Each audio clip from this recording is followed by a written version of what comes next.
Hey there, Sharon Horne-Ellstrom here, but you can call me Pajama Grandma. In case we haven't met yet, go and put hashtag pajama in the comments below. So what's the first time you're being exposed to Pajama Grandma? Today, I want to talk a little bit about forgiveness. Forgiveness, because so many times, so often, we are hurt by other people. People do things and say things. A lot of times they don't even have a clue that they're hurting us or harming us in any way, shape, or form because they're so involved with what they're doing in their own life. You know, think of being cut off in traffic. When you're cut off in traffic or something and you get all upset, 90% of the time, the other person doesn't even have a clue that you're upset because they're just in their own little zone. They're in their own little world, their own little car, doing their own little thing, and they're really not even paying attention to anybody else. Their mind might be wandering. Their mind might be wandering. They might be paying attention to changing the radio or their cell phone, gosh forbid. But chances are, when they do things, it's got nothing to do with you. That's why it's important to be a defensive driver and pay attention to what's going on in the world. Because a lot of other people driving, you know, death trap vehicles aren't paying attention.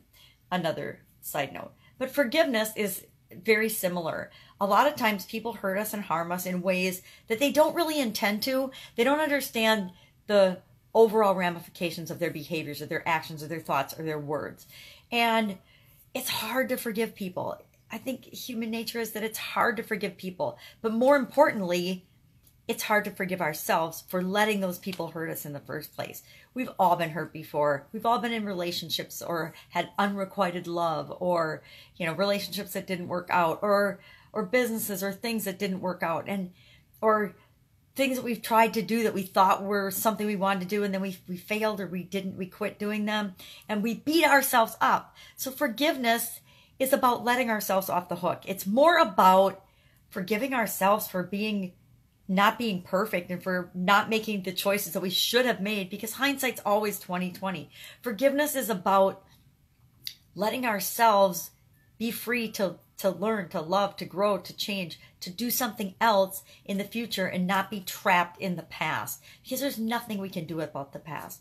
So forgiveness, although it feels like when we're doing it that it's about the other person, it's never about the other person. It's always about forgiving ourselves for whatever, for decisions that we made, for things that we've said, for things that we've done, for things that we wish we'd done. It's just letting ourselves off the hook. So let yourself off the hook today for whatever it is that you need to forgive yourself for and forever it is that you need to forgive to get over, because forgiveness is always a gift to ourselves. It isn't about letting the other person off the hook. It's about letting us off the hook. So let yourself off the hook today and I will chat with you tomorrow. Pajama Grandma out. Bye.